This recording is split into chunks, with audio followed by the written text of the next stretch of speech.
한국의 살인사건 28번째 사건입니다. 이것도 사실 범인이죠. 범인 살인사건으로 이렇게 김홍인 살인사건을 김홍일. 네, 불러야 되는데 저희가 알고 이게 진짜 이제 오해 풀고 가야겠네, 진짜. 네. 이왕 우리 김윤희 프로파일러가 지금 얘기하셔서 이거 좀 풀고 가야겠어.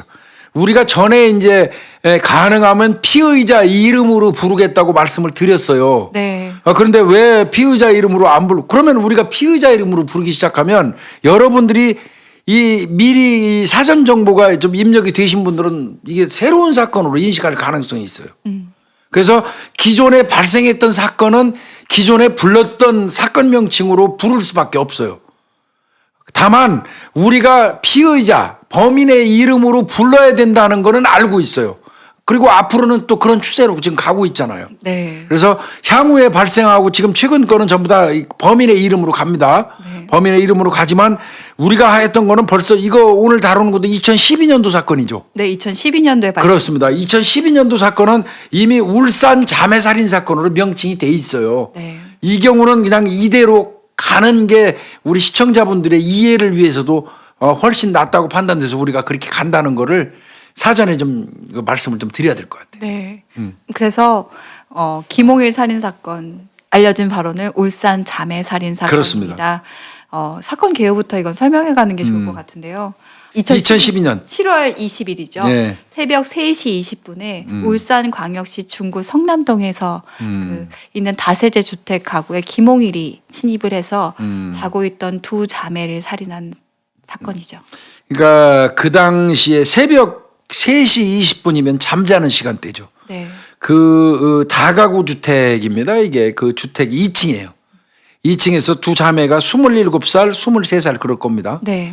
두 자매가 잠을 자고 있는데 김홍일이라는 그 남자, 김홍일이가 30살인가요 그때?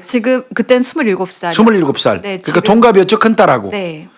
그 침입해서 두 사람을 이제 살해한 사건인데요. 그러면 왜 그 집에 그 두 딸만 있었느냐? 그 두 딸의 어머니 부모는 그 울산 시내에서 조그만 주점을 해요. 네. 그러니까 늦은 시간까지 주점을 운영할 수밖에 없잖아요. 그러다 보니까 그 시간대에는 회사 다니고 있었대요. 이 자매들 둘은. 그러니까 둘이 있다는 사실을 김홍일이는 알았고요. 네. 그럼 김홍일이는 그 사람들을 어떻게 알았느냐? 김홍일이는 2008년도에 서울에서 전경으로 제대했어요. 네. 지금은 이제 의무경찰이지만 그때는 전투경찰이라고 해가지고 전투경찰로 제대를 하고 울산에 이 어머니 아버지가 운영하는 그 주점에서 아르바이트를 했습니다. 한 5개월 정도 했다고 합니다. 그때 그 과정에서 그러니까 그 주점 딸, 큰 딸을 봤어요, 처음. 근데 아마 김홍일이 이 자식이 그 큰 딸한테 완전히 첫눈에 뻥 간 것 같아요. 그래서 이제 이 본인은 그 굉장히 좋아했던 거고 사실은 스토커죠. 예. 그러니까 이게 되게 처음에는 김홍일이 자기한테 헤어지자는 것에 큰딸이 자기한테 헤어지자는 이별 통보를 했기 때문에 검거된 다음에 네. 예. 그 자기가 욱하는 심정으로 범죄를 저질렀다, 살인을 했다라고 얘기했는데 나중에 그 자매들의 친구나 지인들이 아니다, 그렇게 깊은 사이 아니었고 전혀요. 이 오히려 이 남자가 김홍일이 더 일방적으로 구애하는 그런 사이였다라고 하면서 이것이 사실이 아님이 이제 밝혀지게 됐죠. 근데 언론 보도는 초반에 다 연인 사이인 줄. 그렇게 알았어요. 언론 보도가 초창기에 왜 살해했느냐 하니까 김홍일이가 나랑 사귀고 한 3년간 교제를 했다. 그런데 어느 날 일방적으로 나한테 이별을 통보해서 열받아가지고 들어가서 살해했다 이렇게 얘기했는데 나중에 조사를 다 해보니까 김홍일이는 스토커였어요. 일방적으로 SNS를 통해서 구애를 하고 맨날 만나자고 하고 이랬던 거예요. 네. 그런데 너무 이제 귀찮으니까 27살 먹은 그 언니죠. 자매 중에 언니가 이러지 말라고 더 이상 귀찮게 하지 말라고 했던 거예요. 이제 그거에 대한 감정을 품고 살해를 한 거고요. 그 범행 현장은 제일 먼저 이놈이 아마 그 배관을 타고 들어간 것 같습니다. 불이 켜져 있었대요. 새벽 3시 20분에.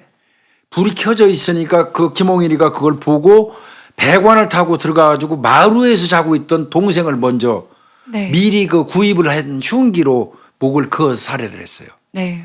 그리고 난 다음에 원래는 나왔어요. 그냥 나왔습니다. 그 소기의 목적을 달성했다고 본 거예요.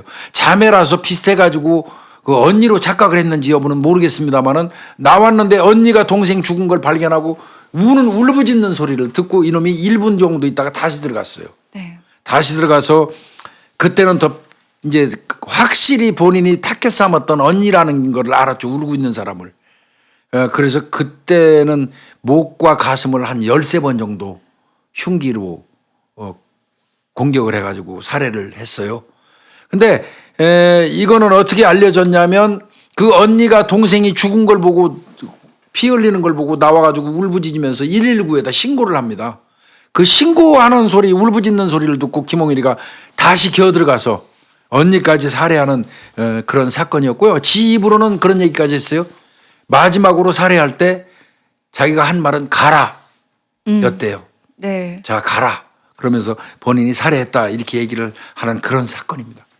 처음에는 이제 조사 단계가 아니었기 때문에 김홍일의 일방적인 그 진술만을 믿을 수밖에 없었는데 차례차례 벗겨지다 보니까 실제로 전화를 연인 관계였다면 주고받은 전화라든지 그렇죠. 메시지가 비슷비슷했을 걸. 쌍방향이 돼야죠. 네, 근데 김홍일이 거의 90% 이상 일방적으로 문자를 보내거나 전화를 했던 거예요. 그렇기 때문에 그런 지인들의 말들이 증명이 됐었던 거고.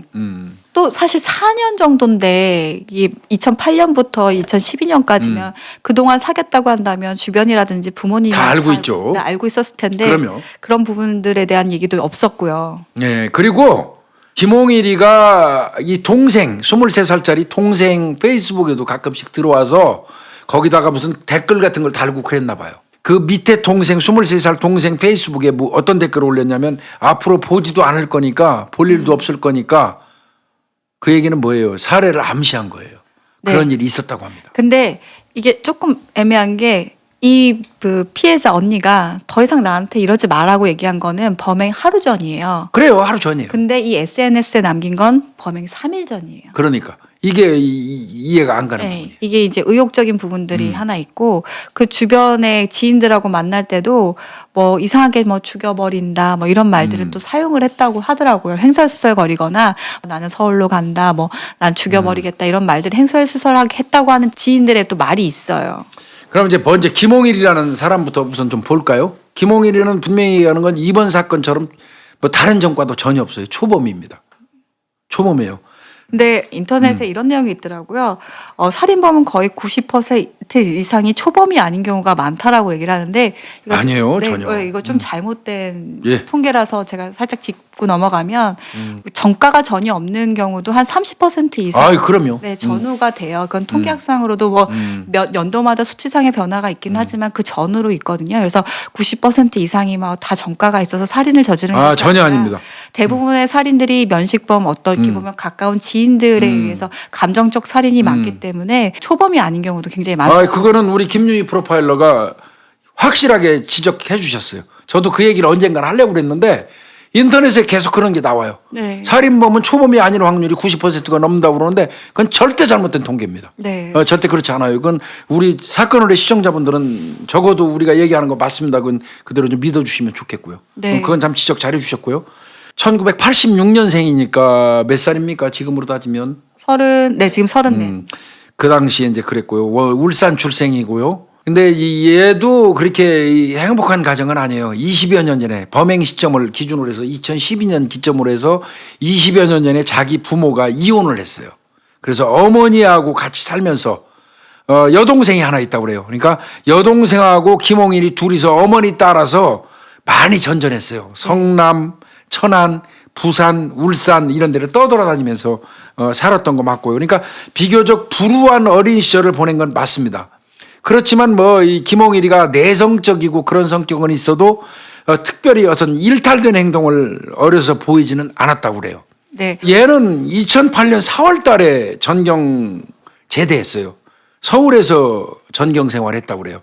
그리고 2008년 4월에 제대하고 그 3개월 있다가 7월 달부터 이 피해자 부모가 운영하는 주점에서 5달 동안 아르바이트 했어요. 그러니까 오래 하지도 않았어요. 그 아르바이트 하면서 그때 처음으로 피해자 중에 그 언니하고 만나서 첫눈에 반한 겁니다. 이놈이. 그런 거고 그런데 이제 본인은 뭐 3년 동안 교제했다고 얘기했지만 이건 일반적인 이야기고요. 아까 말씀하신 것처럼 그 김홍일이 전화를 이제 분석을 해보니까 90% 이상이 일방적으로 본인이 했던 거고 쌍방향으로 언니하고 주고받은 게 없어요. 그러니까 네. 그거는 전혀 아니었고 얘는 가끔씩 아르바이트 그만두고 나서도 한 달에 2-3번씩 와가지고 그 주점에서 또 청소도 해주고 도와줬대요. 그래서 또 고마워서 그 부모들이 용돈도 기름값이라도 하라고 주고 그랬다는 거예요. 아마 굉장히 착하게 봤더라고요. 아마 잘 보이고 싶었겠죠. 그렇겠죠. 네. 그러니까 엄청 부모들도 착하게 봤다는 거예요. 저는 이걸 사건을 보면서 사실 되게 자세한 내용들이 거의 없어요. 이렇게 팩트 정도만 있는 부분인데 저는 첫째 언니가 굉장히 그래도 이 김홍일에 대해서 많이 뭐 이렇게 친절하게 한 것 네, 같아요. 친절하게 한 것 같아요. 그 이유는 맞잖아요. 네. 어머니 아버지가 착한 청년이야. 야 그만두고 나서도 와서 이렇게 수시로 도와주고 일할 때도 굉장히 착실히 했다. 잘 도왔던 아르바이트 할 때도 그거는 내가 볼 때는 김홍일이는 이 언니를 보고 첫눈에 반해가지고 그 부모한테 잘해야지 이쪽한테도 잘 될 거 아니에요. 그랬던 건데 이제 그거를 착한 걸로 인식을 했고 또 부모가 착하다고 얘기를 하니까 또 이 언니 입장에서는 피해자 언니 입장에서는 김홍일이한테 나쁘게 대하지는 않았겠죠. 네. 그게 더 문제였던 거예요. 사실 어떻게 보면. 네, 그랬을 것 같고 근데 거기서 아마 동생이 언니 이런 부분은 좀 잘라내 이런 부분은 받아주지 마 이런 얘기도 했었을 것 같아요. 동생이. 네, 그러다 보니까 그 동생에 대한 어떤 원한도 분명히 있었을 거라는 존재했다. 했을 거라는 생각이 들더라고요. 그래서 어쨌든 4년 동안 이것 SNS든 통화든 지긋지긋했을 거예요. 지긋했을 것 같아요. 처음에는 아마 김홍일이 점차적으로 다가왔을 것 같아요. 뭐 와서 뭐 훅 스토커를 하는 게 아니라 뭐 처음에는 문자 보내고 뭐 그냥 안부 인사 지내고 점차 친해지면서 그 단계를 거쳤을 텐데 어느 순간부터인가 이것이 집착으로 하다 보니까 사실 그냥 친하게 다가오는 사람한테 나쁘게 대할 거 없으니까 이 언니도 그렇고 이 동생도 그렇고 그 관계를 유지하다가 훅 오다 보니까 거기에 대해서 밀어내기 시작한 거예요. 시작을 하니까 이미 김홍일은 이 자매는 이만큼 왔는데 김홍일은 혼자 이쪽으로 이만큼 깊숙이 혼자 감정이 다 와버린 거죠. 자기 상상 속에서 또 이미 이만큼 와버리다 보니까 이제 거부가 배신으로 느껴진 거죠. 네. 이게 문제라고요. 이 김홍일이가 이제 왜 아르바이트를 한 5개월하고 그만뒀냐면 직장에 취직을 했어요. 네. 취직을 해가지고 이제 직장을 다니다 보니까 아르바이트를 그만뒀는데 사건 발생하고 나서 이 직장 동료들한테 김홍일이가 어떤 인간인지 탐문했을 거 아니에요, 경찰이. 자존심이 아주 강하고 누구한테 아쉬운 소리를 전혀 안 하는 사람이래요. 그리고 아주 성격이 내성적이라서 먼저 접근하는 일도 없고 친하게 지내는 동료가 하나도 없어요. 그러니까 철저히 좀 뭐라 그럴까 은둔형 외톨이 같은 존재. 왜 또 그 얘기를 하냐면 SNS 보내고 이런 거 이후에는 항상 집에 처박혀 있었다는 거예요. 그 집 밖으로 나가가지고 사교 관계를 전혀 안 했다는 거로 봐서는 뭐 히키코모리 이제 은둔형 외톨이 정도의 어떤 형태를 갖췄던 것 같고 빨리 사이즈를 좀 빨리 얘기해야지. 얘는 키는 한 174 정도 되고요. 저 사이즈 얘기하시는 거에서 뭔 얘기인가? 60 한 7kg 뭐 A형 혈액형 나하고 똑같네 혈액형. 그다음에 이제 대학은 한국 폴리텍 대학 나왔어요. 네, 이게 나중에 어떤 이유가 되냐면 이유가 있어요. 그 학교 운동 얘기하는데. 그러려고 내가 지금 미리 네. 대학 얘기한 겁니다. 네. 근데 한국 폴리텍 대학이 뭔가 또 궁금해하시는 분들이 있을 텐데, 그러니까 국가에서 어떤 취업이라든지 어떤 기술적인 부분들을 양성하기 위해서 만든 학교라고 제가 알고 있거든요. 그래서 되게 캠퍼스도 여러 군데가 있어요. 일단은 이제 그러면 이제 살해했죠. 네. 살해하고 그리고 이놈은 그대로 도주를 했죠. 그래서 이제 경찰이 신고받고 나가서 이제 사건 수사를 개시하게 되는데 여기서 이제 아쉬운 부분을 먼저 또 우리가 짚고 가야겠죠. 네. 언니가 울면서 119에다가 신고했다고 그랬잖아요. 근데 울면서 울부짖으면서 내 동생이 목에서 피를 흘리면서 죽어가고 있다고 얘기를 한다면 119에서 그 전화를 받았을 때 이거는 사건이에요. 네. 저는 이 부분이 그분들을 욕하고자 하는 건 아닙니다. 소방관들을. 아쉬워요. 왜 아쉽냐고 얘기하시냐면 그 119 직원이 전화를 받고 나서 그럼 이건 사건이다 인지를 하면 112에 다시 연락을 해줘야 되거든요. 그래서 동시에 출동했어요. 네. 근데 119 대원이 가서 확인했을 때 두 자매가 죽어 있는 걸 확인하고 나서 112에 신고를 한 거예요. 맞습니다. 그 시간의 텀이 7분, 그러니까 한 4분 정도가 이제 신고의 텀이 있었고 경찰관이 도착할 때까지는 7분의 텀이 있었던 거예요. 그럼 범인은 가도 한참 가요. 네. 그러니까 어느 정도 그 저희도 신고를 받게 되면 그 인근에 있는 지구대 그 모든 동원돼 가지고 다 검문을 하거나 수상한 사람들에 대해서 추적을 할 수 있는데 이게 진짜 한 7분, 8분 아유, 흐른 한참 시간이면 많이 흘렀기 때문에 그런 부분들이 좀 아쉬운 거예요. 뭐 이게 바로 됐다고 해도 안 잡혔을 검거를 했다는 보장은 없지만요. 그런데 이제 이것도 차제에 이제 그 119와 112 통합 시스템이라는 과제도 사실은 주어진 사건이거든요. 어쩌면 지금 듣고 계신 시청자분들이 112 신고되면 바로 119 가는 거 아니고 119 받으면 다 112 가는 거 아니야? 전혀 아니에요. 네, 이렇게 생각하시는 분들이 있는데 그게 아니에요. 119에서 신고 받았을 때 이것이 사건 인지가 됐다라고 한다면 이거 사건 같은데 그럼 112에 신고를 해주는 거고요. 112도 전화를 받았을 때 이거 사람 빨리 구해야 되겠다 구해야 그러면. 되겠다 싶으면 119에 연락을 해주는 거예요. 둘이 이렇게 통합 시스템이 되는 게 아니에요. 근데 외국은 통합돼 있어요. 네. 119하고 112가 통합돼 있거든요. 그래서 이 사건 김홍일 사건을 계기로 해서 이 문제가 부각되기는 했었어요. 한동안. 그런데 이게 안 되는 이유가 있죠.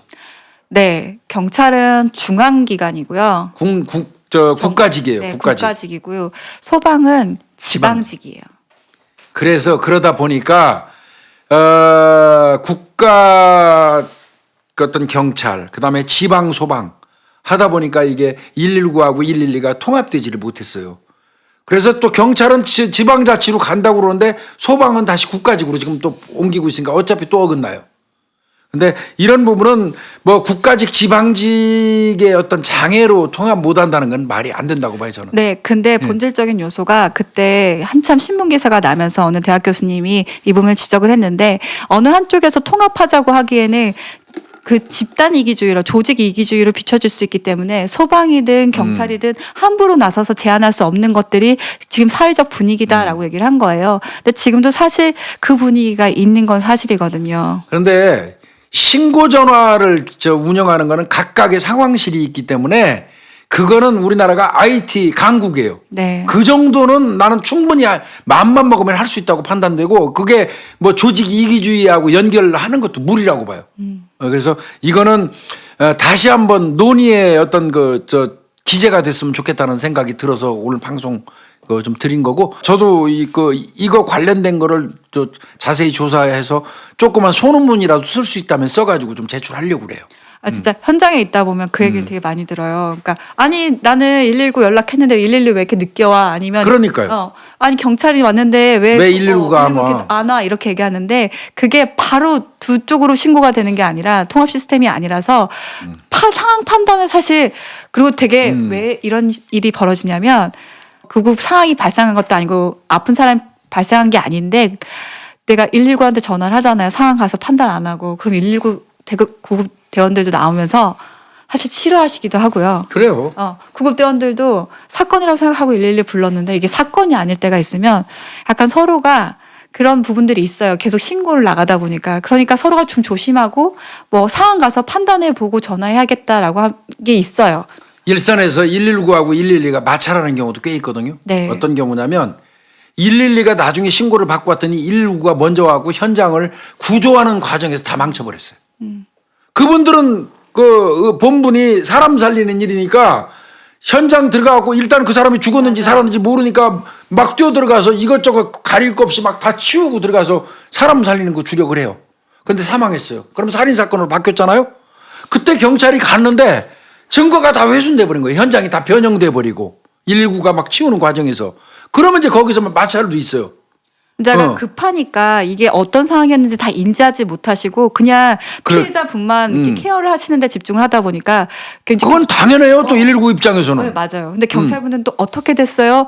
처음엔 어떤 상황이었어요? 그걸 물어보면 기억이 잘 안 나는데요라고 얘기하다 보면 거기서 또 오는 그래서 가능하면 119하고 112가 동시에 가가지고 현장 보존도 좀 하면서 인명구조도 하는 그런 시스템을 좀 구축하는 게 좋아요. 그리고 요즘에는 협조가 좀 됐어요. 저도 이제 뭐 그 일선 경찰서에서 수사과장 할 때 소방서 일부러 찾아가고 만나서 얘기를 많이 했어요. 현장에 신속하게 출동해서 사람 살리는 거 정말 중요하시다. 그거보다 더 급한 일은 없다. 그거 충분히 인정하지만 그래도 가능하면 현장 훼손하지 않으면서 최소한 그 현장 변형을 이루면서 사람 구조 활동을 좀 해줬으면 좋겠다 하고 협조를 하니까 또 그분들도 상당 부분 도와주시더라고요. 예, 이거는 좀 그렇게 별도로 가서 우리가 부탁을 하는 거 안 하도록 119하고 112가 가능하면 동시에 출동해서 이렇게 하는 시스템으로 가는 게 앞으로 긍정적입니다. 그리고 저도 근무하면서 112 갔을 때 누가 그러니까 그 신고 받고 가요. 뭐 주치자가 넘어져서 다쳤다든지 아니면 방치돼 있다 이렇게 가요. 가면 주치자분들이 그렇게 119를 불러달라 그래요. 그래요. 제가 봤을 땐 그냥 이렇게 데일밴드 붙여도 될 정도거나 아니면 크게 다치신 거 아닌 경우가 많은데 그래도 119 불러달라 그래요. 그러면 저희 입장에서 안 불러줄 수가 없거든요. 그래서 불러줘야 돼요. 119를 불러주면 정말 119 직원분들이 한숨을 쉬세요. 안 나올 수도 없는 거니까. 나와요. 네, 나오세요. 119를 우리나라는 너무 잘못된 게 있어요. 무슨 119가 인명구조인데 무슨 뭐 문 따달라고 전화하고 맞아요. 자기가 잘못해서 잠근 거 하고 그리고 119가 가장 많이 차지하고 있는 119 직무 중에 하나가 고양이 잡아달라는 거 동물 구조하라는 게 제일 많대요. 그래서 119가 상당 부분 좀 어떤 힘든 게 있다고 해요. 예. 그래서 그런 부분은 때도 시도 없이 막 그냥 119 공짜라고 마구 불러가고 어떤 경우는 일부러 술 먹고 가다가 땅바닥에 팍 쓰러져 가지고 119 불러서 집까지 공짜로 가는 경우 있는데 이거는 나중에 세월이 조금 지나면 가지 않아도 될 사안을 119를 동원한 경우에는 본인 부담을 시키는 것도 괜찮아요. 네, 외국에서는 실제로 그렇게 시킵니다. 네, 하잖아요. 예, 꼭 부를 사안이 아닌데 불러가지고 119를 이용했다고 그러면 거기에 상응한 만치의 비용을 물리도록 하고 있거든요. 우리도 그런 시스템으로 서서히 가야 됩니다. 금액은 외국마다 차이가 있지만 어떤 데는 10,000원 단위도 있지만 어떤 때는 10만 원 단위도 이렇게 높이 책정되어 있는 경우도 있기 때문에 이 제도를 도입하자는 얘기가 지금 계속 나오고 있지만 현실적으로 그렇지 못한 부분들이 좀 많은 것 같아요. 우리가 너무 딴 데로 샌 것 같다 지금. 네네. 119하고 112 통합 부분은 우리가 그냥 문제만 제기했습니다. 그러니까 네. 이제 우리 시청자분들 좀 판단하실 일이고요. 자, 이제 살인 사건을 저지르고 이놈이 도주를 했죠. 네. 참 경찰은 바로 현장에 나가가지고 인적사항을 확인을 못했어요. 그래서 그 사건이 발생한 그 다가구 주택 주변을 CCTV를 분석을 했더니 어떤 젊은 청년이 흉기를 들고 들어가는 게 보여요. 네. 침입할 때는 배관을 타고 올라갔지만 그 다가구 주택에 접근할 때는 흉기를 가지고 가는 게 보여요. 그러니까 꺼내서 들고 갔다는 것도 신기할 따름이에요. 그거를 딱 그 피해자 부모들이 보더니 바로 자기네 가게에서 아르바이트 하던 청년이라고 딱 이름을 얘기했어요. 문제는 인적사항을 몰라요. 그래서 초창기에는 아르바이트 하던 직원이었던 건 알았지만 김홍일이라는 이름을 알아내는 거는 또 상당히 오래 걸렸어요. 이게 우리는 아르바이트생인데 왜 이름도 모르고 인적사항도 몰라라고 하는데 그 부분에서 더 확인을 못한 상태에서 이제 그 사람 말만 믿고 고용하는 경우도 있기 때문에 그렇죠. 네, 약간의 이런 경우도 있었던 거예요. 결국은 경찰이 인적사항을 파악하려고 애를 쓰는데 그 와중에 이게 상당히 그 당시에 문제가 되기도 했지만 SNS에 칼 들고 들어가는 그 모습이 SNS 블로거들이나 이런 사람들을 통해서 울산 전역에 퍼지기 시작했어요. 그러자마자 바로 김홍일이라는 이름이 제보가 돼버리는 겁니다. 네. 경찰이 밝혀냈다기보다도 사실은 경찰은 그렇게 올리면 안 되죠. 불법이죠. 네. 동영상 CCTV를. 그런데 이제 이심전심 이거 잡자. 뭐 이래가지고 주민들이 막 그걸 올리기 시작했어요. 이놈이 자매살인 사건의 범인이다. 뭐 올리니까 금방 김홍일이라는 인적사항이 나와버린 거예요. 이게 저도 드라마나 영화 자문할 때 그 얘기를 많이 하시는 거예요. 안 되면은 그 바로 지명수배하거나 하면 되지 않아요? 막 우리한테 다 그렇게 얘기하는데 그게 이 사람이 정말 용의자인 게 확실시 되고 정말 이 수사 방법 외에는 거의 없다고 확신했을 때 이렇게 지명수배를 하거나 하는 건데 바로바로 용의자 사진 띄우면 되잖아. 왜 그렇게 못해? 이렇게 얘기를 하는데 이것이 어쨌든 피해자 인권이고 이 사람이 용의자인 상태잖아요. 증거가 확실치 않은 상태에서 나중에 만약 이 사람이 범인이 아니면 그 사람 그 초상권은 누가 보호할 거예요? 큰일 나는 거거든요. 그래서 경찰에서는 못 하는 건데 SNS에 이제 그 자매 지인 그 주민들이 올리는 바람에 사실은 엄밀히 얘기하면 경찰 입장에서는 수사를 쉽게 갈 수 있었죠. 인적사항이 밝혀지니까. 그러니까 김홍일이가 소지하고 있던 모닝차. 네. 모닝차를 소지하고 있었거든요. 그 이제 번호가 자연스럽게 나왔겠죠. 네. 그러니까 경찰이 그 모닝차를 추적하기 시작했습니다. 그래서 아까 말씀드린 것처럼 7월 20일 날 03시 20분에 살해했죠. 네. 경찰이 처음 발견한 게 7월 21일 날 밤 11시 30분경에 강원도 원주 인근에 있는 고속도로 휴게소에서 얘가 신용카드 쓴 걸 알게 돼요. 물론 김홍일이가 가지고 있는 신용카드 사용 그거를 또 걸어놔요, 경찰이. 네. 걸어놔서 신용카드를 쓰면 바로 띡띡띡 연락이 와요. 그런데 경찰이 인적사항을 한참 있다 파악을 했다고 그랬잖아요. 그러니까 신용카드 사용한 7월 21일 날 밤 11시 30분 거는 그냥 나중에 뜨기만 해서 알은 거지 거기에 있는 거는 이미 늦은 거죠. 늦게 인적사항 밝혔으니까. 그리고 7월 22일 날 그 다음 날 낮 12시에는 경북 칠곡으로 이동한 게 나와요. 거기도 역시 그 고속도로 휴게소에서 신용카드 쓴 걸로 나와요. 차후에 나중에 여기서 CCTV들을 다 확보를 해요. 그렇죠. 근데 왜 하냐면 인상착의가 변화를 했거나 옷이 변화가 있는지에 대한 확인들을 다 하기 때문에 나중에 다 CCTV를 따긴 해요. 그래서 7월 22일 날 낮 12시에 신용카드 쓴 거 나오고 그다음에 그 당일날 오후 5시경에 부산에서 또 발견이 돼요. 부산 기장군 편의점에서 간식을 구입해 간 게 나옵니다. 네. 그리고 그 다음 날 아침 9시경에 이제 경찰은 인적사항을 드디어 알게 돼가지고 전국에 수배를 하는 거예요. 그러니까 제가 말씀드린 것처럼 톨게이트 2군데하고 편의점에서 신용카드 쓴 거는 차후에 알은 거예요. 네. 그때까지는 인적사항을 모르고 있다가 7월 23일 날 09시에 전국에 수배하는 거예요. 인적사항 김홍일이가 나와서. 그리고 24일 날 이제 추적하다 보니까 24일 날 오후 5시 40분경에 부산 그 기장군에 있는 아까 폴리텍 대학 그 기숙사 주차장에서 이놈의 용의 차량을 발견합니다. 모닝차를. 중간에 김홍일이 자신이 전국으로 수배되고 있다는 걸 인지를 해요. DMB를 보죠. 네. 그 내비게이션 DMB를 통해서 알게 되니까 그다음부터 카드랑 이런 거 쓰지를 않는 거예요. 안 쓰죠. 네. 그래서 차후에 이 차량이 발견되면서 이 사람이 마지막 그 행적이라고 해야 되냐? 거기가 이제 폴리텍 대학 그 주차장인 겁니다. 그 자기가 자기가 다니던 대학의 그 산인 거죠. 원래는 주차장에 차를 세워놓고 산에 가서 숨어 있다가 수시로 자기 차인 대로 왔다 갔다 했었대요. 그런데 DMB에 수배된 사실이 나오고 산에 그 사실을 듣고 산으로 올라갔다가 다시 차 쪽으로 내려오려고 그러는데 차에 사람들이 왔다 갔다 하는 걸 보고 그때 놀래가지고 아예 산으로 올라가 버렸어요. 그게 한박산입니다. 네. 예. 그때부터 얘는 한박산에서 보낸 겁니다. 사실은. 그래서 경찰이 산을 수색하기 시작하죠. 네. 진짜 50일을 엄청나게 오래 걸렸습니다. 네. 엄청나게. 예. 50일 맞습니다. 50일이면 그 산에 숨어 있는 걸로 확정됐다고 생각해 좁혔을 때 그 진짜 다 뒤졌을 텐데 잘 숨어 다녔더라고요. 나중에 알고 봤더니 산 정상에서 내려다본 거예요. 네. 그런데 이후 열망노라고 경찰이 수색한 거 이건 잘못한 거예요. 그 한박산에 얘가 있었잖아요. 일단 50일 동안 있었잖아요. 있었다면 경찰은 올라가서 찾았어야죠. 물론 뭐 헬기도 동원합니다. 프로파일러도 그때 네. 동원해요. 네. 헬기도 동원하고 그다음에 수색견 또 민간 그 구조견까지 동원을 해가지고 경찰관들이 엄청나게 그 산을 뒤졌지만 물론 말씀하신 것처럼 산 꼭대기에서 있으면서 동향을 이렇게 내려다보고 그때그때 피해 댕겼다면 사실은 쉽지는 않아요. 쉽지 않아도 궁극적으로는 경찰이 못 잡은 거예요.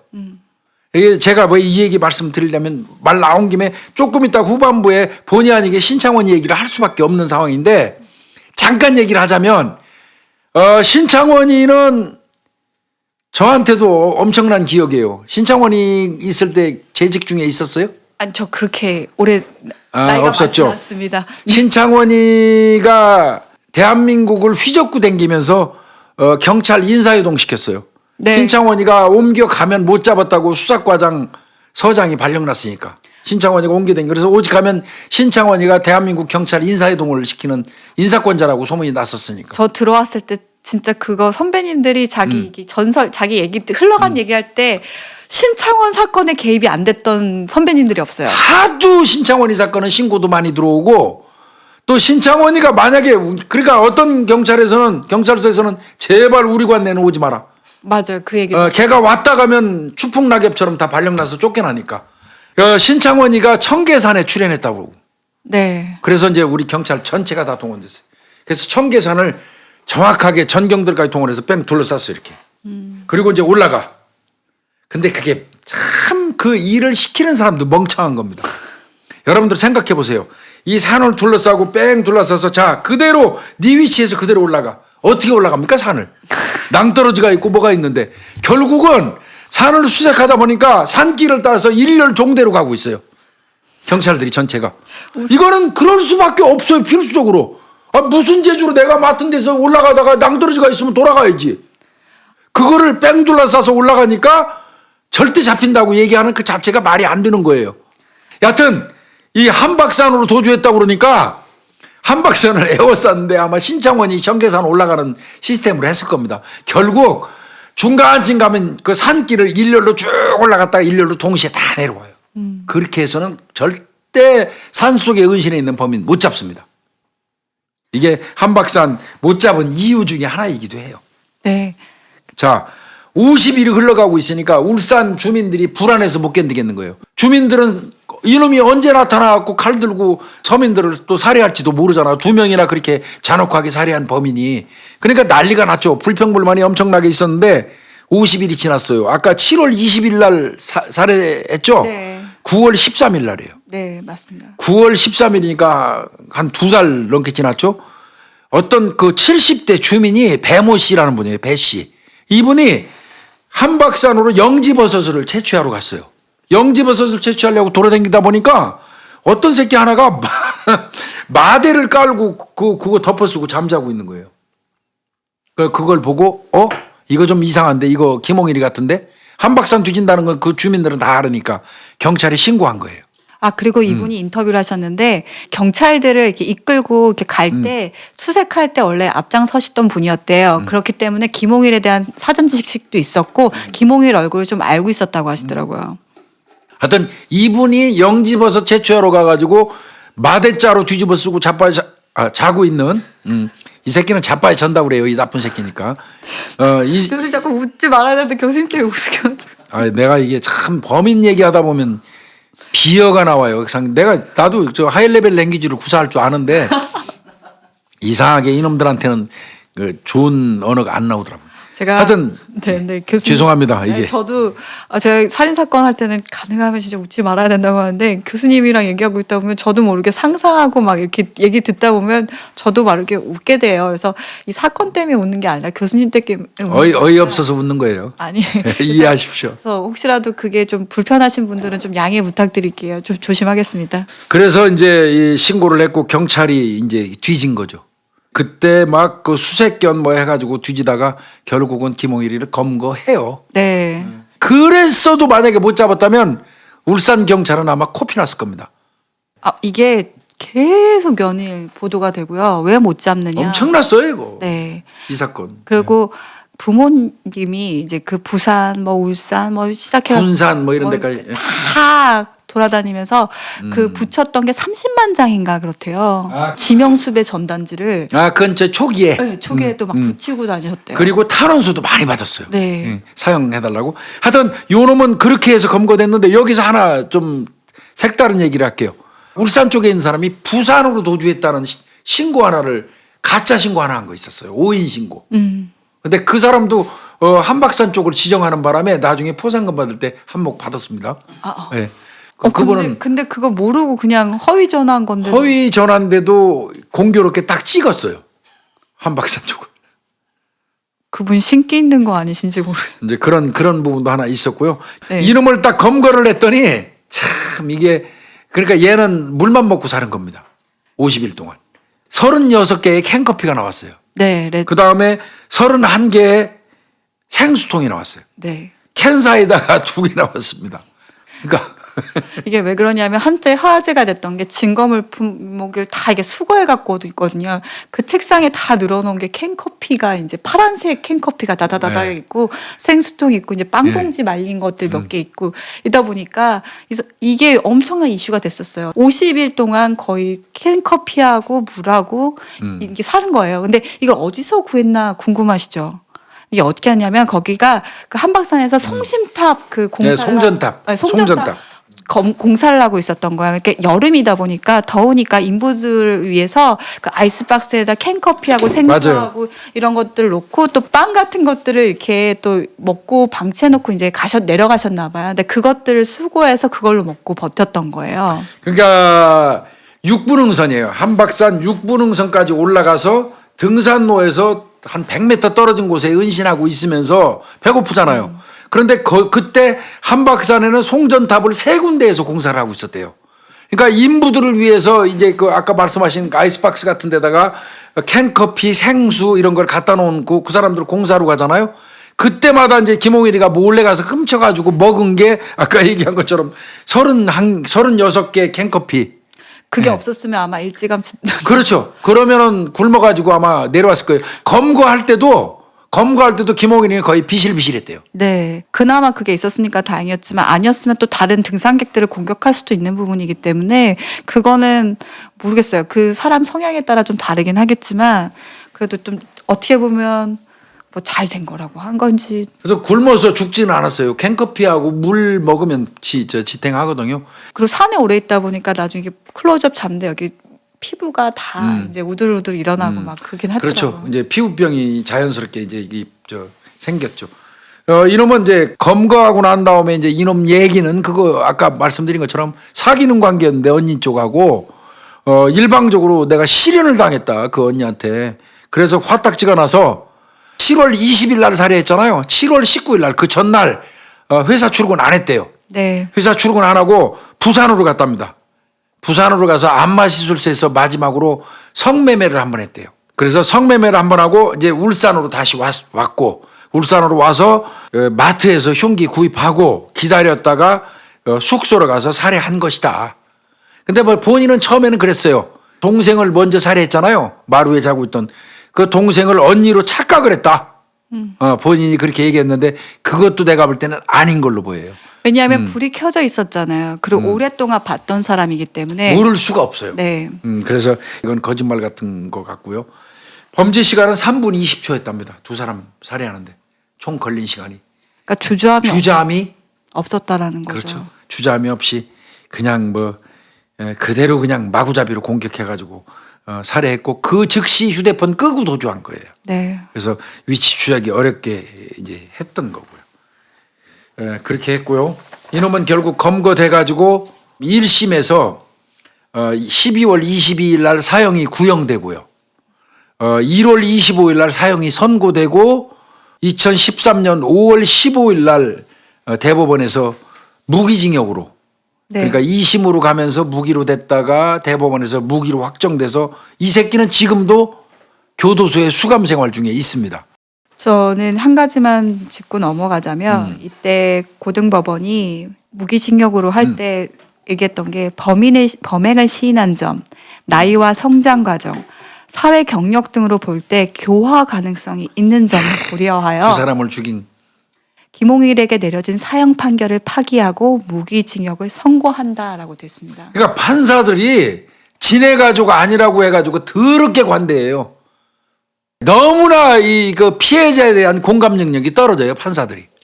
진짜요. 지나치게 떨어져요. 대한민국 판사들이 유난히 피해자에 대한 공감 능력이 지나치게 떨어져요.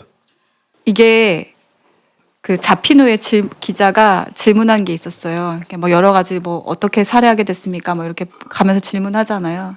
근데 지금 신정이 어떻습니까? 라고 했더니 아무렇지 않아요. 라고 답변을 했어요. 이것도 일종의 어떻게 보면 사이코패스 영상을 보이는 것 같은데 이거 더 웃기는 게 있어요. 구치소에서 그 같이 수감됐던 사람들한테 뭔 얘기한 줄 알아요, 얘가? 20년 후면은 나 나갈 거야. 그렇게 얘기하면서 난 출소하면 여자도 만나고 그다음에 뭐 요즘에 스마트폰 그러니까 그쪽에 관심이 많았나 봐요. 그때 내가 나갈 때쯤 20년 뒤에 나갈 때쯤 되면 스마트폰이 어떤 식으로 이 변화가 좀 있을까? 뭐 이런 거 얘기하고 내가 검색 순위 1순위에 올랐다고 자랑도 했대요. 교도관들한테. 이게 그러고 밥 잘 처먹고 잘 지냈다는 거예요. 이게 김홍일입니다.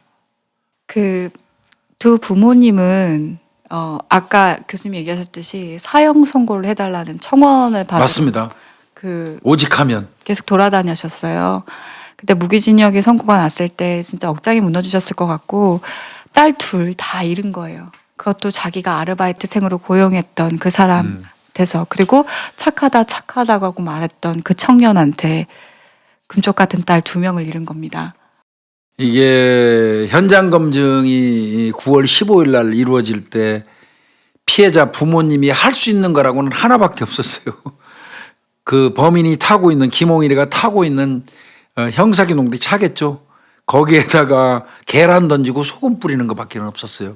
그리고 오열하는 것밖에 없었어요. 부모가 할 수 있는 건 아무것도 없었고 또 피해자 이 언니 친구들도 경찰차 문짝을 두들기면서 그놈한테 욕하는 거 이외에는 할 수 있었던 게 아무것도 없었다고 그래요. 사실 저도 현장 검증을 많이 하는데 피해자들이 와요. 피해자들이 오시면 일단은 아무리 큰 죄를 진 놈이라도 내가 이놈을 보호해야 될 의무가 있어요. 형사한테는. 그러니까 통제를 하지만 한편으로는 슬쩍 비껴주고 싶어요. 좀 딱이라도 한 대 때리고 그냥 한번 얼굴이라도 북 긋고 가라고. 그러고 싶은데 차마 진짜 그걸 못하는 경우 있거든요. 그래서 이제 그런 부분도 현장 검증할 때는 좀 있어요. 예. 그 전에 이제 도주범들 저희가 프로파일링 할 때 도주범 사건 아까도 프로파일러 투입됐다 그랬잖아요. 보통 저희들이 이런 사건에 투입되면 뭘 하냐면 은신처가 어디 있을 것이냐, 애가 도주를 어디를 했을 것이냐에 대한 프로파일링을 하라 그래요. 제가 그때 했던 사건 중에 그 도주에 관련 사건들을 몇 번 했었는데 보다 보니까 어떤 걸 보는 것보다 이 자체, 그러니까 이 범인 자체에 대해서 피의자 자체에 대해서 보는 게 가장 빠르더라고요. 이 김홍일 같은 경우는 아까도 얘기했듯이 희귀꼬물이고 사회적인 접촉면이 되게 적은 거예요. 그렇기 때문에 산으로 들어갈 수 있었던 거거든요. 왜냐하면 자기가 믿을 사람도 없고 자기가 기댈 사람이 아무도 없다 보니까 부모조차도 사실은 엄마조차도 못 믿었을 거예요. 그리고 자기가 단독 생활을 혼자 있는 것에 대해 익숙하다 보니까 그런 산 속으로 들어가서 오랫동안 생활할 수 있었던 거거든요. 근데 신창원이나 이대우 같은 경우나 이런 범죄 어떻게 보면 자잘한 정가가 많은 애들 같은 경우는 절대 산으로는 안 가죠. 사회 속에서 그 생활 환경 속에서 숨어 있어요. 근데 절대 그러니까 그 순간에도 나뉘거든요. 정말 지인들한테 가는 사람들은 초범인 경우들이 많아요. 그러니까 정가가 별로 없거나 이런 경우는 아주 가까운 친척이나 지인들한테 가는 경우가 많지만 절도라든지 그 범죄 환경에 오랫동안 노출되어 있었던 정가가 많은 사람들 같은 경우는 진짜 사회 속으로 들어가거나 그러니까 약간 한 달이 걸쳐서 지인. 자기 수사망을 벗어날 수 있는 직접 탁해도 안 되는 네 그런 곳으로 가더라고요. 근데 그런 경우는 그런 사람 찾아내는 것조차가 되게 수사에 힘들어서 힘들죠. 신창원 같은 경우는 실제로 지인한테 접촉하지 않잖아요. 안 했죠. 새로 사람을 만들어 버리잖아요. 자기 지인들을.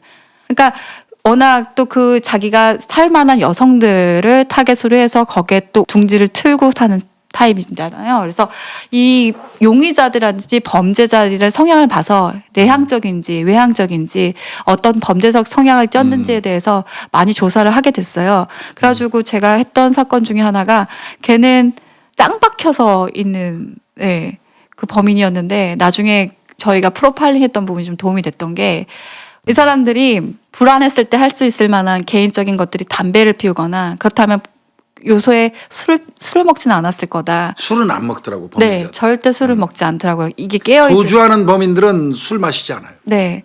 그러다 보니까 그렇다면 아니면 뭔가 그 시간 동안 자기가 불안 요소를 재울 수 있는 것들이 있잖아요. 근데 그 사람 영화를 자주 본대요. 영화를 좋아한다고. 그러면 그 한 곳 안에서 영화를 보거나 아니면 담배를 피거나 그러니까 담배를 많이 사가는 사람들이거나 근데 그 이제 지역을 지인들 주변으로 이제 찾아보면 좋겠다라고 얘기를 했는데 제 그때 팀장님이 그 저 교수님 같이 형사 되게 오랫동안 하신 분이었는데 그때 깜짝 놀랐어요. 제가 이런 얘기를 하니까 그래? 그러더니 갑자기 범인 잡았다 그러는 거예요. 그래서 어떻게 잡으셨어요? 했더니 내가 새로 케이블 단 애들 주변에 지인 중에 케이블 단 애들 다 수사해 보라 그랬어. 그렇지, 간단하죠. 네. 영화 보려면 케이블 달아야죠. 새로. 네. 지가 숨어 있는데 케이블 달아가지고 영화 봐야겠죠. 그러니까 다 주변에 새로 케이블 단한 애들 확인해 봤더니 건너에 누가 지인이 그 옛날에 이 범인한테 빚을 그러니까 약간 그 신세진 게 있는 신세진 거지. 있는 사람한테 케이블 단 흔적이 분명히 집이 따로 있는데 새 케이블 단 거예요. 그 집 찾아갔더니 걔가 은신하고 있어서 잡았다는 거예요. 그게 프로파일이에요. 네.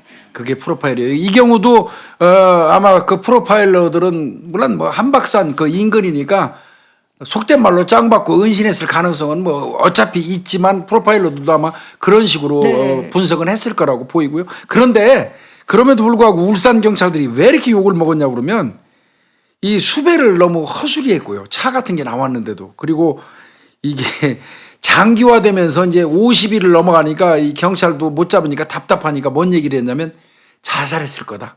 이 범인이 자살했을 거라고 이런 걸 자꾸 흘렸어요. 근데 진짜 도주의 끝판왕은 저희가 끝판왕이라고 하지만 끝은 자살일 수 있기 때문에 그 주변에 자살할 수 있을 만한 뭐 선산 같은 거라든지 아니면 주변 지인들한테 뭐 자기가 잘 갔던 추억 장소라든지 이런 거 물어봐서 꼭 거기 가시더라고요. 가요. 큰 사건을 저지르고 도주하는 범인은 극단적인 선택을 할 가능성이 있어요, 늘. 그래서 한계팀은 제가 늘 말씀드리잖아요. 한계팀은 그 부모가 만약에 사망했다면 그 부모의 그 묘소에 가서 잠복근무해요. 그 공동묘지 같은 데 가서 잠복근무하면 기분 더러워요. 네. 둘이서 이제 가서 이 잠복근무를 하게 되는데 원래 불안하고 초조하면 담배 피워야 되잖아요. 근데 담배불은 백리를 간다고 그러잖아요, 밤에. 그래서 담배도 땅 속에 머리 쳐박고 피워야 돼요. 예. 그 둘이서 있으면 아무리 형사들이 범인한테나 야차 같은 존재지 귀신한테는 형사들도 두려워요. 그러니까 둘이서 손 꽉 붙잡고 형사 둘이 손 꼭 붙잡고 오줌 누러 갈 때도 둘이 동시에 같이 가서 소변 보고 손 붙잡고 같이 와서 한 자리에서 꼼짝도 안 하고 붙어 있어요. 그 잠복 시간이 끝날 때까지 얼마나 기다리는 줄 알아요? 사실 형사들이 그런 그 공동묘지 잠복 근무도 합니다. 저도 많이 해봤어요. 저는 상상 속에 지금 형사 되게 덩치 큰 형사 두 분이 손을 꼭 잡고 있는 꼭 잡고 있죠. 이상하게 꼭 잡고 안 있으면 불안해요. 그리고 화장실이 없을 텐데요, 공동묘지. 그러니까 옆으로 이제 공동묘지에서 저쪽 한쪽 가서 소변을 보더라도 둘이 같이 가서 소변 보고 같이 오죠. 이게 이제 그렇게 묘소 같은데 잠복 근무는 형사들이 한다는 건 좀 아셨으면 좋겠고요. 이거는 결국은 이제 아까 말씀드린 것처럼 그런 과정을 거쳐서 어떻게 보면 50일 정도의 시간이 흘러가면서 난해하게 범인이 검거되기는 했지만 신창원이는 2년 6개월 도망다녔어요. 네. 그렇지만 이거는 50일 정도 만에 검거했지만 굉장히 늦은 거고 더더군다나 한박산 인근으로 올라갔음에도 불구하고 너무 오래 걸렸기 때문에 비난의 좀 요소가 좀 가중됐었고 그랬던 거고요. 그래서 이제 결과적으로는 이 사람은 무기징역으로 지금도 실형을 받고 살고 있다. 저는 영원히 무기였으면 좋겠어요. 말 그대로. 그게 맞는 것 같고 이제 그렇게 가야 되고 차제에 이제 히키코모리 얘기를 좀 하긴 해야 될 것 같아서요. 히키코모리라는 말이 사실 일본어잖아요. 틀어박히다. 네. 짱박히다. 그런 의미잖아요. 히키코모리가.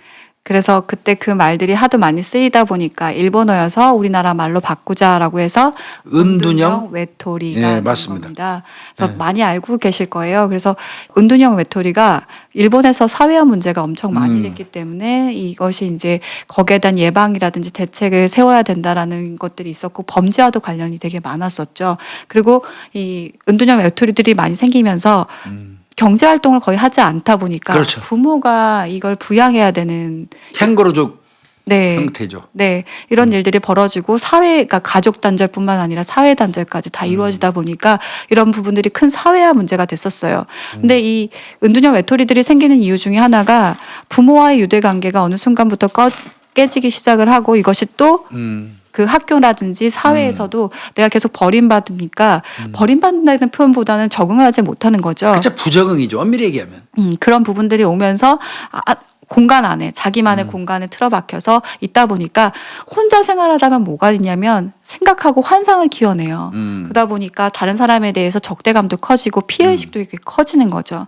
그리고 점차 자기가 두려워지다 보니까 혼자만의 시간과 혼자만의 그 자기 공간에서 누릴 수 있는 것들을 찾다 보니까 또 사이버라든지 그런 부분에 대해서 익숙해지고 거기에서 뭐 공격을 사이버 공격도 많이 늘어나고 또 범죄를 공격성이 함양되는 거죠 어느 순간. 네. 이게 아마 제가 알기에 1970년대 초반에 일본에서 출현했어요. 네. 그리고 중반에 사회 문제화가 됐고요. 1970년대 일본 후생성에서 히키코모리 증상은 일반적으로 처박혀가지고 그렇게 막 지금 설명하신 그런 양태를 6개월 이상 지속되면 히키코모리라고 정의를 내리더라고요. 네, 정신과 진단 같은 경우 우울증이든 어디든 그 기준이 거의 다 6개월이에요. 그래서 6개월 이상 동안 그 증상이 진행되면은 그걸 의심해 보라고 얘기하는데, 그렇죠. 네, 은둔형 외톨이도 히키코모리도 그런 것이고요. 우리나라는 1990년도에 방콕 쪽으로 시작했어요. 방콕 네. 쪽. 방에 콕 처박힌 쪽으로 그런 이름으로 시작된 게 이른바 은둔형 외톨이 형태입니다. 네, 근데 이게 오타쿠랑은 또 달라요. 전혀 다르죠. 네. 오타쿠하고 구분해야 돼요. 네, 어떤 것에 하나에 집중하고 관심도를 가지고 있는 것과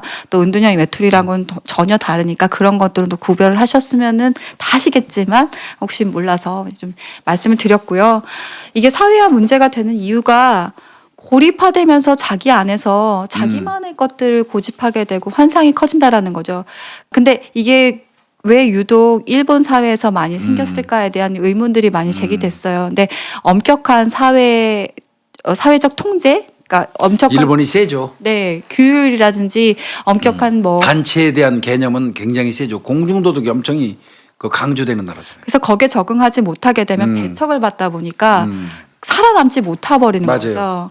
근데 그것이 우리나라에서도 진행이 됐었고 현재도 지금 어떻게 보면 은둔형 외톨이들이 되게 많아요. 은둔형 외톨이들의 문제점도 하나는 뭐냐면 가족 내에서 폭력성이 있다 보니까 가정 폭력이 되게 많은 것 중에 또 하나예요. 맞습니다. 이 증상이 나와 있더라고요. 대화를 좀 꺼려 한다는 거. 네. 그다음에 낮에는 잠자고 네. 밤에는 뭐 SNS 하거나 인터넷에 몰두한다는 그 있고 세 번째는 자기 혐오. 그다음에 상실감, 우울증 증상이 좀 있다는 거.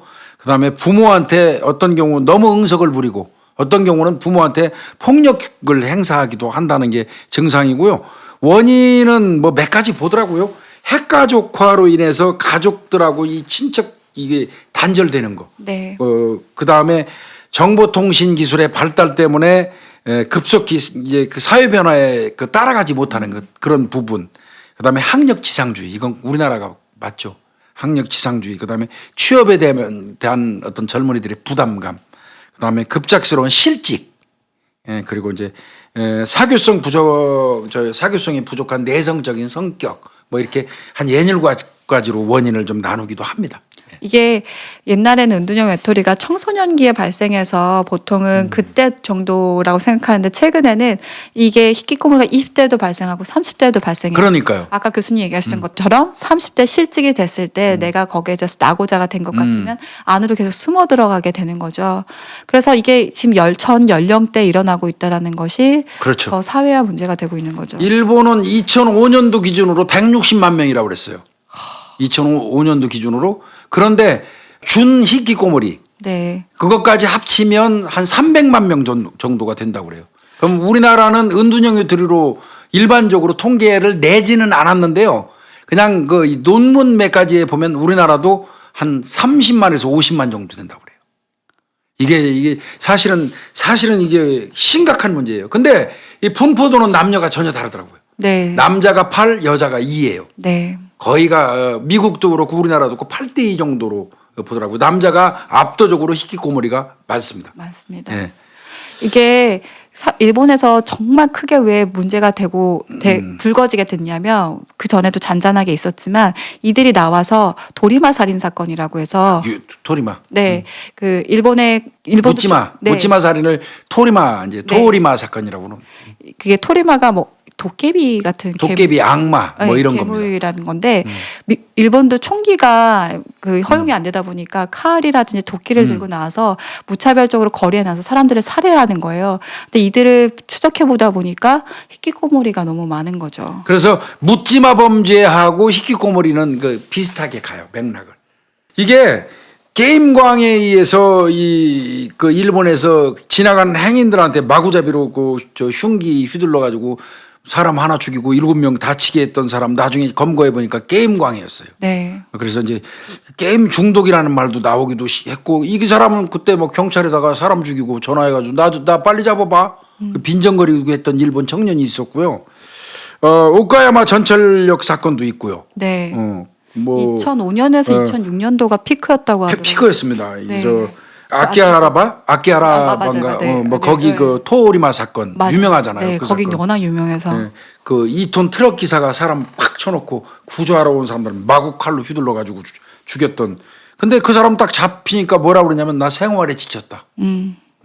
저희도 여의도 아마 기억하시는 분들도 그 있을 거예요. 차로 돌진한 사건. 네, 여의도 공원이죠. 네. 거기에 차량으로 질주했다가 내려면서 이제 그 칼로 살해를 했던 흉기로 그거 끝나자마자 의정부 전철역 사건이 또 터졌어요. 네. 예, 막 칼을 휘두른 사건. 그래서 우리나라도 그런 묻지마 살인 사건들이 막 많이 이제 그 생겼죠. 근데 그때 아이들까지 살해하면서 그때가 더 이제 파장도 많이 컸었던 사건이었습니다. 예, 그러니까 묻지마 범죄가 이제 그런 거고 이게 은둔형 외톨이 형태가 거의 거기에서 기인한다고 보죠. 100%가 은둔형 외톨이가 무동기 범죄를 한다는 뜻은 아니고. 네, 맞아요. 절대 그 얘기하잖아요. 조현병 환자들이 다 위험한 게 아니에요. 그래서 다 범죄를 저지르는 것도 그럼요. 아니고요.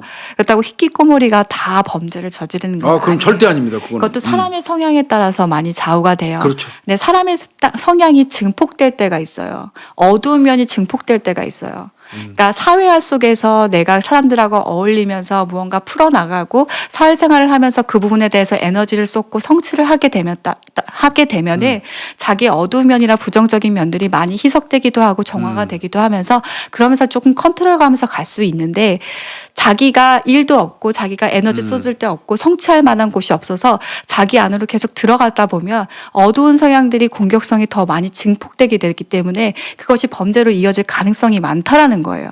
그래서 딱 이 사람들이 그 범죄를 저지른다라는 것이 아니라 이 꼴도 아니고 뭐 더 크다라는 것도 아니고 다만 그 위험성이라든지 통제력이 점점 위험성은 높아지고 통제력은 떨어질 수밖에 없다라는 거예요. 그건 인간의 구조상 어쩔 수가 없어요.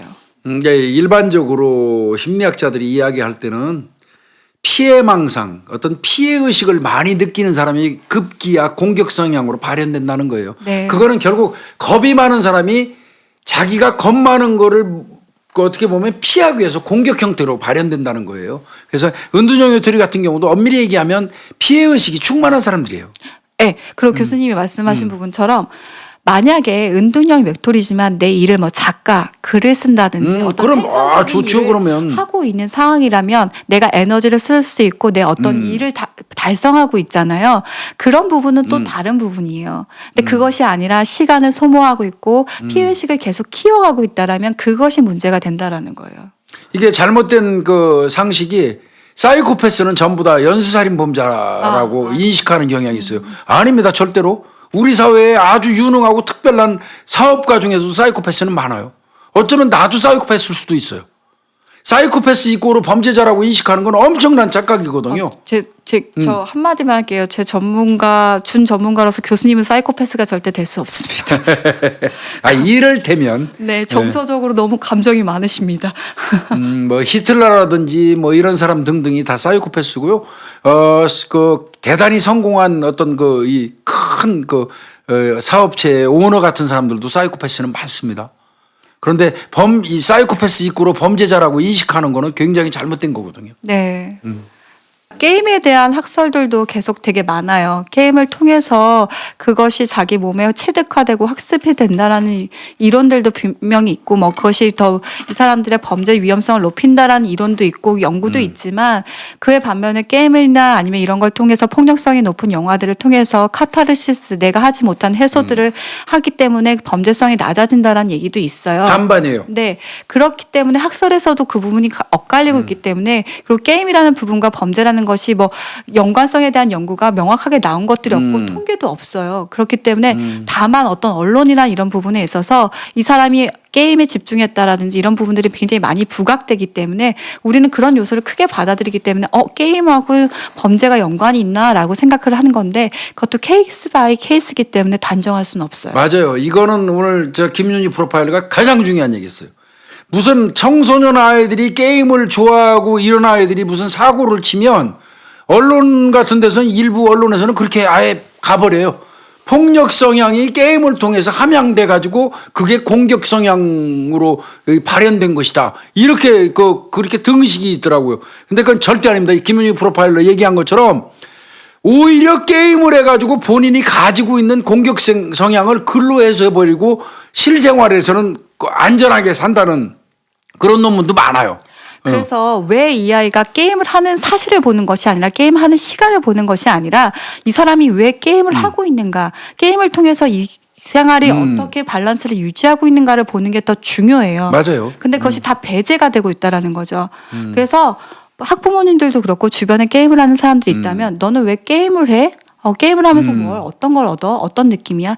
단순히 게임을 하면서 거기에 중독되어 있고 빠져 있고 실생활을 유지할 수 없다면 그건 분명히 문제가 되지만 그것이 아니라 하나의 유의로서 자기가 자기에게 맞는 취미로서 그것이 어떤 스트레스 해소로서 자기 밸런스 생활을 유지하는데 도움이 되고 있다면 그건 큰 문제가 저는 안 될 거라고 생각을 해요. 그거 잘 유의할 필요가 있는 것 같아요. 그 게임광이라고 해가지고 그 사람이 아까 뭐 일본 그 게임광 얘기를 들었지만 게임광이라고 해서 범죄자가 되는 거 절대 아니고요. 이거는 정말 오늘 우리 시청자분들이 그건 알아야 돼요. 게임한다고 그래서 범죄자 될 수도 없고요. 저도 객관적으로 그건 그렇지 않다고 봐요. 케이스 바이 케이스예요. 그렇게 봐야 될 것 같고요. 뭐 이거 하다 보니까 우리가 상당히 대화 이거 지금 얘기가 굉장히 확장됐어요. 네. 그런데 히키코모리 관련돼서는 이 울산 사건, 울산 자매 살인 사건을 하면서 반드시 설명을 해야 될 기재이기 때문에 우리가 좀 많은 시간을 할애해서 좀 설명을 드렸어요. 신창원이 관련된 부분은 이거는 나중에 살인 사건이 아니더라도 한번 저희가 좀 진지하게 한번 다루자고요.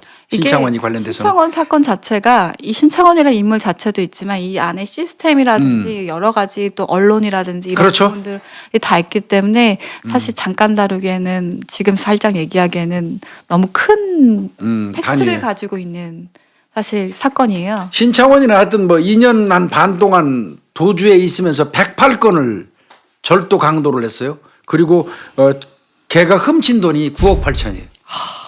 9억 8천을 훔쳐가지고 다방 여종업원, 유흥업소 종업원들하고 동거 생활을 했고요.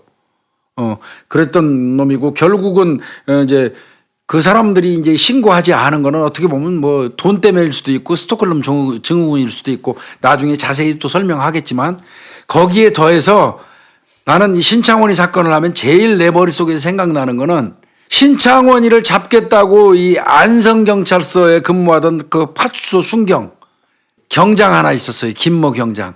얘가 그 신창원이 동거녀 집에 3일 동안 잠복 근무하면서 신창원이 잡겠다고 있다가 신창원이 동거녀를 성폭행해가지고 파면된 사건이 있었어요. 알려지지 않은 사건인데 그런 도 있긴 있었습니다. 그래서 겸사 뭐 이런 얘기 좀 했고요. 하여튼 그 신창원이 사건은 다음 기회가 되는 대로 진짜 신창원이 사건은 비하인드 스토리가 무지무지 많아요. 이혜인 수녀님한테 시를 배워가지고 지금 신창원이 시 써요. 네, 그래서 지금 최근에 신창원 검색하면 이행 수녀님이랑 같이 떠요. 같이 들 거예요. 네. 하여튼 신창원이 관련된 사건은 다음에 시간이 되면 우리가 또 정말 많은 비하인드 스토리가 있거든요. 그래서 겸사해서 한번 하겠습니다. 저도 이 사건 하다 보면서 갑자기 지강원 얘기가 또 떠가지고. 지강원이 저 할리데이. 네. 예. 유전무죄, 무전유죄라고 했던 이 사람도 탈주범이거든요. 그래가지고 타다 보니까 또 저도 모르게 검색하다 지강원 사건 더 계속 보고. 지강원이 사건은 살짝 그 할리데이만 얘기하고 갈게요. 네. 영화 홀리데이가 나왔잖아요. 끝날 수 있는 건가요? 예. 그 지강원이는 자 인질로 그 여성을 잡고 있으면서 그 여성이야말로 스톡홀름 증후군이에요. 나중에 법정에서도 지강원이한테 유리한 증언을 해요. 이게 스톡홀름 증후군 살짝 얘기할게요. 스톡홀름 증후군 뭐냐면 나를 피해 상황, 나를 공포의 상황, 그 범죄 상황으로 몰아놨던 범죄자에 대해서 동정을 느끼는 거예요. 네. 동조하고. 왜냐하면 의지할 수밖에 없기 때문에 지금 이 위험 상황에 빠뜨렸다라는 인물인 걸 인지하지 못하는 건 아닌데 그럼에도 불구하고 의지할 수 있는 사람을 범인으로 책정하고 그 사람에 대해서 어떤 정서적인 교감, 동질감을 많이 느끼게 돼요. 의존을 많이 하게 되는 게 스톡홀름 증후군이거든요. 단순하게 이 범죄자한테 내가 마음이 가거나 그런 건 아니에요. 이 위험 상황에서 어쩔 수 없는 판단을 하기 때문에 그렇게 생기는 감정인데, 이것도 사실 어떤 범죄 그 과거 사건에서 스톡홀름에서 벌어졌던 강도 사건. 그래서 스톡홀름 증후군이에요. 증후군인데요. 교수님. 네. 반대는 리마 증후군입니다. 네. 그 반대는 범인이 피해자들한테 네. 동화되는 거, 리마 증후군이라는 것도 있어요. 뭐 그 이론은 나중에 이제 설명드리고요. 지강언이가 인질로 잡고 있으면서 이제는 자기는 끝났다고 봤어요. 끝났다고 봐가지고 밖에서 경찰은 자수하라고 계속 그 확성기 들고 얘기하죠. 그러니까 지강언이가 요구사항을 말합니다. 담배도 많이 시키고 뭐 여러 가지 시켰어요. 그때 지강언이 시켰던 게 테이블 하나 갖고 와라, 음악을 듣게, 헐리데이. 근데 지강언이가 요구했던 거는 내가 알기에는 비지스의 헐리데이예요. 요구했던 거. 근데 헐리데이가 아시겠지만 여러 개가 있어요. 네, 버전. 그리스 가수인가 미셸 볼라레프라고 있어요. 헐리데이 소 헐리데이 뭐 이렇게 하는 노래 있어요. 그거 갖다 줬어요. 아이고 잘못 갖다 준. 그걸 가지고 와서 전달을 하니까 지강환이가 딱 들어보고 밖으로 확 집어던지면서 한 방 쐈다는 거 아니에요. 이게 사실은 그 지강환이가 헐리데이라는 영화가 나온 거는 지강언이가 요구했던 그게 비지스의 헐리데이입니다. 오늘 여기까지만 하죠 뭐. 아, 이게 네. 한도 끝도 없어요 얘기가. 교수님이 워낙 많은 이데오도 있고요. 네. 우리 그 왜 또 그 요가로 이렇게 그 후시딘 발라갖고 나오는 그 최갑복이. 네, 체갑복도 있고요. 탈주범 얘기하려면 진짜 끝도 우리가 살인 사건에 국한돼 가지고 가능하면 살인 사건을 분석하다 보니까 그 이제 그 뭐 신창원이 뭐 탈주범 최갑복이 뭐 기타 등등을 이제 그건 나중에 틈틈이 하는 방향으로 이렇게 가는 게 좋겠습니다. 울산 이제 자매 살인 사건 저희가 마무리를 지어야 되는데, 이 사건 보면서 처음엔 저도 자매잖아요. 저 동생하고 저랑 제 동생. 둘이 네. 오빠 있나요? 저 없어요. 딱 자매죠? 네, 둘인데 저랑 제 동생이랑 나이 차이랑 똑같아요. 아이고. 그리고 저희 아빠 엄마도 맞벌이를 하셨거든요. 그래서 딱 읽었을 때 이렇게 딱 와닿는 게 다르죠. 네, 와닿는 게 달랐어요. 그리고 만약에 우리 엄마 아빠가 우리 자매를 그렇게 잃었을 때는 어땠을까? 그래요. 라는 생각을 하게 되면서 이 사건을 좀 보게 됐었어요. 맞아요. 그걸 진짜 깜빡했네 우리가. 네. 그래서 지금도 아마 그때 장사를 하신다고 이제 그 선고 나서 이제 그 장사를 하신다고 문 여는 걸 제가 그 TV 프로그램에서 봤었거든요. 그래서 지금도 아마 그곳에서 장사를 하고 계실 텐데 아마 계속 생각이 나실 것 같아요. 그래요. 이게 자식은 부모가 죽으면 산에다 갖다 묻고 부모는 자식이 죽으면 가슴에다 묻는 거거든요. 그것도 정상적이지 않은 그 어떤 죽음. 어떻게 보면 자신들이 하고 있는 업장에 아르바이트 하던 사람에 의해서 내 자식들 둘이 그렇게 비참한 최후를 맞이했다는 그 가슴 아픔, 또 어떻게 보면 자책감, 지켜주지 못했다는 어떤 그 자조감 이런 거 등등을 생각하면 정말로 그 부모 가슴이 너무 아프죠. 그리고 저는 그 두 자매가 따뜻한 마음을 가지고 있고 사람을 잘 내치지 못했기 때문에 그래요. 이런 피해를 좋은 곳에 가 있을 거예요. 네, 그런 생각이 들어요. 그래서 저희가 사연 얘기하면서도 그 뭔가 그 자책하면서 살아가는 부모님, 아까 어머님 살짝 달았잖아요. 아마 따님들 좋은 곳에 가서 있을 거고요. 그럼요. 네, 어머님, 아버님도 나중에 좋은 곳에서 따님들 만날 거라고 생각이 들고, 나중에 오늘 너무 시간이 많이 지체돼서 얘기를 못 했는데 나중에 또 혹시 스토킹 관련돼서 범죄 다루게 되면 그 부분에 대해서도 저희가 좀 깊이 또 한번 얘기 나눠보도록 하겠습니다. 이별 범죄, 스토킹 등등은 우리가 언젠가는 다뤄야 됩니다. 네. 하여튼 어머니 아버지 가슴 아프신 얘기 저희가 다시 꺼낸 것 같아서 이게 또 결례가 된 것 같고 죄송하기도 하고 그렇습니다. 근데 정말 우리 김윤희 프로파일러 얘기한 것처럼 그 두 자매는 착한 사람들이라 좋은 곳에 가서 있을 거고 행복하게 있을 거라고 생각해요. 어머니 아버지도 용기 내시고 힘내시고 그러셨으면 좋겠습니다. 네, 오늘 구독하시고 시청하시는 분들 지금 잠깐만이라도 그분들을 향해서 기도해 주셨으면 좋겠고요. 그래요. 네, 또 다른 사건으로 또 찾아뵙도록 하겠습니다. 감사합니다. 수고하셨습니다. 수고하셨습니다.